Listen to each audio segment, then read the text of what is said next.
आज की एक और बड़ी खबर की तरफ आपको ले चलती हूँ। इस वक्त की बड़ी खबर सीधा संसद से आ रही है।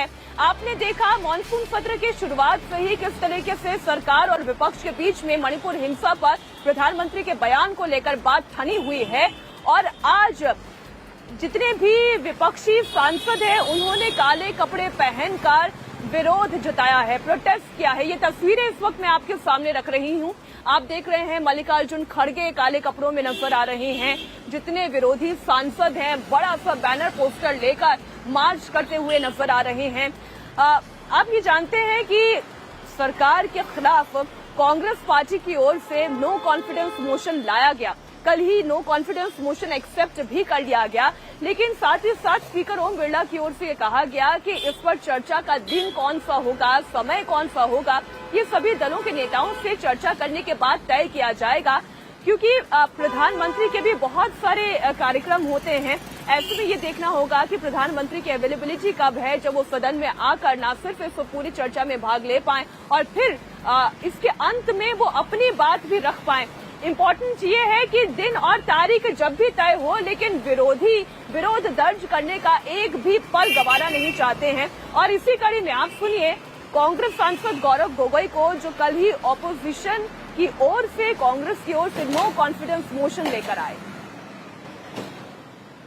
देखिए, प्रधानमंत्री मणिपुर के लोगों के घाव पर नमक छिड़क रहे हैं। जिस समय हम बोल रहे हैं कि वो मणिपुर जाके देश की व्यवस्था को संभाले, राष्ट्र सुरक्षा के हित में काम करे, वो यहाँ पे भाषणबाजी में लगे हुए हैं। तो इसी से साफ जाहिर होता है कि भारत के इतिहास में हमें पहली बार एक ऐसा प्रधानमंत्री मिल रहा है जब देश के किसी कोने में आग लगी हुई है तो वो देश के राजधानी में अपने ही भाषण में मग्न हो चुके हैं। देखिए, ये काला कपड़ा प्रधानमंत्री मोदी जी के अहंकार के खिलाफ है।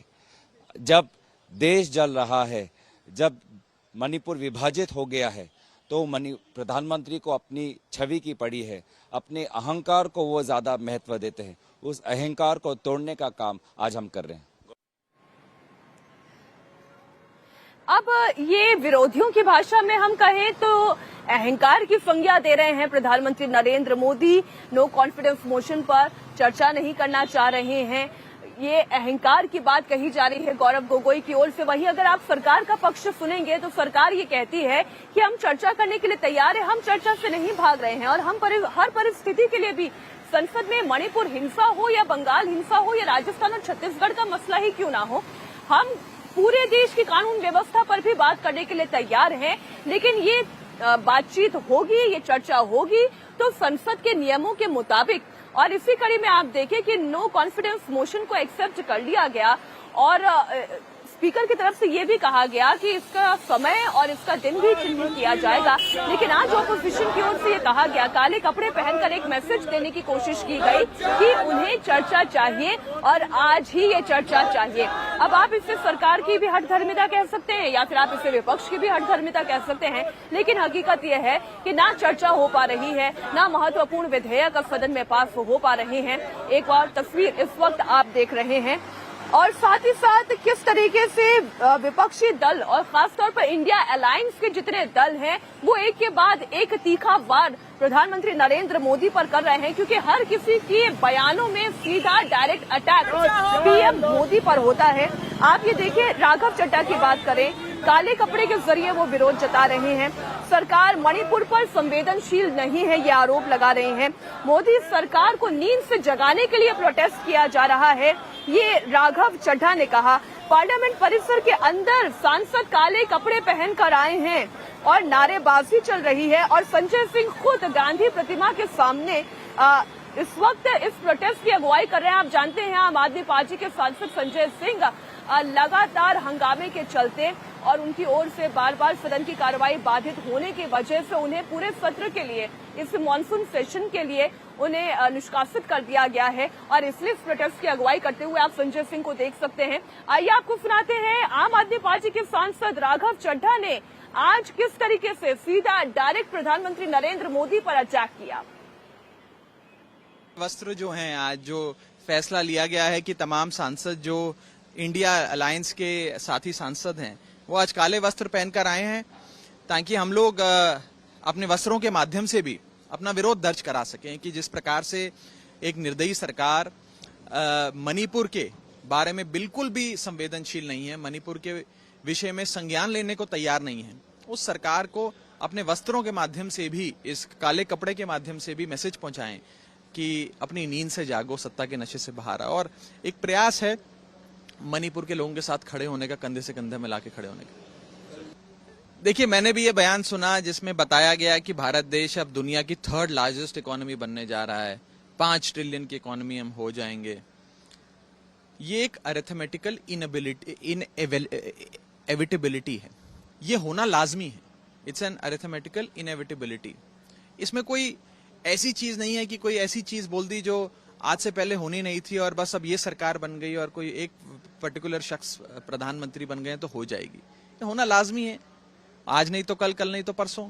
सवाल ये नहीं है कि 5 साल के भीतर हम 3rd लार्जेस्ट इकोनॉमी बनेंगे या 5 साल के भीतर हम 5 ट्रिलियन की इकोनॉमी बनेंगे। सवाल ये है कि क्या हम 2 महीने, 6 महीने में बनने जा रहे हैं।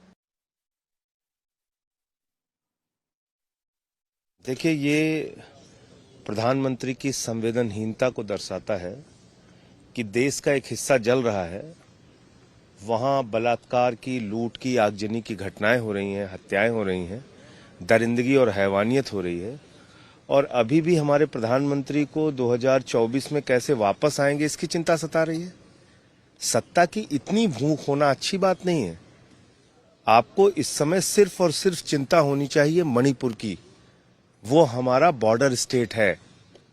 अगर वहां पर आपने शांति की बहाली नहीं की तो देश के एक हिस्से में बर्बादी कायम हो जाएगी, और बर्बादी हो चुकी है। तो उनको कोई फर्क ही नहीं पड़ रहा है। यहाँ सदन के अंदर पूरी टीम इंडिया, जो विपक्षी दल है, वो कह रहे हैं कि साहब आइए और सदन में जवाब दीजिए। वो बोलने के लिए तैयार नहीं। एक दिन बोलते हैं तो कहते हैं इंडिया की तुलना वो आतंकवादी संगठन से करते हैं, दूसरे दिन बोलते हैं तो 24 की चिंता उनको सता रही है। क्या हो क्या गया हमारे प्रधानमंत्री को? तो आपने सुना राघव चड्ढा को भी, आपने सुना संजय सिंह को भी, वो डायरेक्टली सरकार पर अटैक करते हुए कह रहे हैं कि सरकार संवेदनहीन हो गई है, मणिपुर हिंसा पर चर्चा से भाग रही है, और ऐसे मौके पर अभी भी उन्हें चुनाव की चिंता सता रही है। इन बार का पलटवार किया, सरकार की ओर से पक्ष सामने रखा गया प्रहलाद जोशी द्वारा। आइए उनका भी कथन आपको सुनाते हैं। दिन माननीय प्रधानमंत्री जी ने कहा था कि 2023 में आप फिर से नो कॉन्फिडेंस मोशन लाइए, तो पूरा उसके लिए तैयारी करिए। उन लोगों ने तैयारी करके आए हैं, लेकिन उसमें भी थोड़ा कुछ क्या बोलते डिवाइड भी है। तो कांग्रेस का जो एज यूजुअल एटीट्यूड है, कांग्रेस पार्टी ने किसी अपोजिशन कंसल्ट न करते हुए अपने दिया है। ये भी है विषय। पहले there should be a confidence among opposition parties, confidence among each other. तो बाद में लोगों के कॉन्फिडेंस के बारे में बात करें, लोगों के बारे में, मोदी जी के बारे में लोगों का जो कॉन्फिडेंस है, ये तो जो है लोग ने 2014 में दिखाया, 2019 में दिखाया, और 2024 में भी लोग मोदी जी का विश्वसनीयता, क्रेडिबिलिटी क्या है वो दिखाएंगे। तो नो कॉन्फिडेंस मोशन मूव करने से और काला कपड़ा पहन के आने से कुछ नहीं होगा। बाद में काला कपड़ा पहन के ही घूमना पड़ेगा। सर, मल्लिकार्जुन खड़गे ने कहा है कि जो उन्होंने अमित शाह जी ने जो चिट्ठी लिखी थी उसका जवाब देते हुए कहा है कि सरकार की कथनी और करनी में फर्क है। प्रधानमंत्री जी उनकी अपोजिशन की तुलना टेररिस्ट ऑर्गेनाइजेशन से करते हैं। देखिए, प्रधानमंत्री जी ने जो कहा है उसके बारे में ऑलरेडी हमने कमेंट किया है। बार बार वही बोलने का जरूरत नहीं है। लेकिन इससे पहले भी एक भी गृह मंत्री उधर 3 दिन आके न उधर मणिपुर में जब भी ऐसे घटना हुआ है, एथनिक वायलेंस हुआ है। इंडिया टीवी हर वक्त हर जगह डाउनलोड करने के लिए सर्च करें India TV news Google play store या ऐप स्टोर पर।